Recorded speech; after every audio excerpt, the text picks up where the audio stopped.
इस संस्थान के लिए बड़ा हर्ष का विषय है कि आज आरजेएस 2024 में चयनित स्टूडेंट सालू शेखावत हमारे बीच में है। सालू 114वीं रैंक से है वो सेलेक्ट हुई आरजेएस 2024 में। होम टाउन जयपुरी है सालू का और एलएलबी 2022 में आरयू से 5 ईयर कोर्स है वो कंप्लीट किया।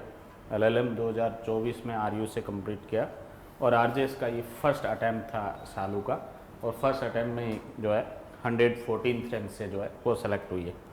जेएलओ 2023 भी दिया था सालू ने और उसमें भी ये 60वीं जो है वो रैंक से जो है वो सेलेक्ट हुई और अभी जेडीए में जो है कनिष्ठ विधि अधिकारी के रूप में पदस्थापित थे। सालू को बहुत बहुत बधाई और शुभकामनाएं आरजेएस में फाइनली वो चयनित होने के लिए। सालू हमारे मेंस टेस्ट सीरीज और इंटरव्यू गाइडेंस की जो क्लास और मॉक इंटरव्यू उनकी है वो स्टूडेंट है वो रही है। यस सालू से गुजारिश रहेगी कि वो स्टेज पे आए और स्टूडेंट्स को मोटिवेट करें, अपनी सफलता यात्रा के बारे में स्टूडेंट्स को बताएं। आपको बहुत बहुत बधाई और शुभकामनाएं आरजेएस बनने के लिए।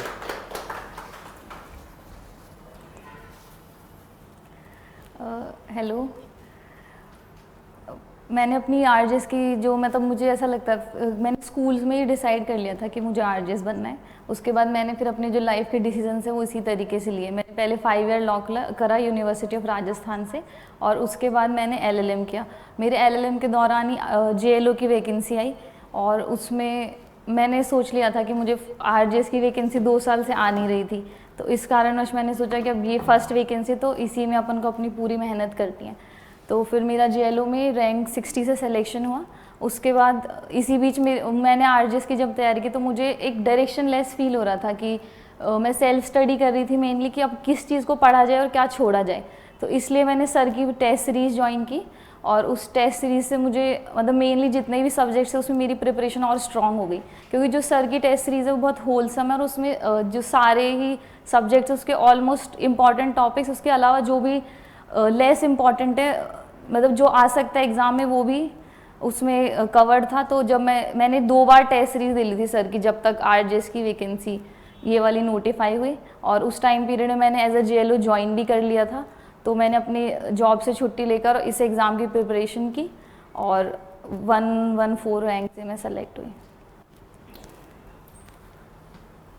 बहुत बहुत बधाई और शुभकामनाएं। आप अच्छे न्यायिक अधिकारी के रूप में वो कार्य करें और आगे भी पदोन्नति के माध्यम से वो न्यायिक सेवा में उच्चतर स्तर पर पहुंचे। Thank you sir.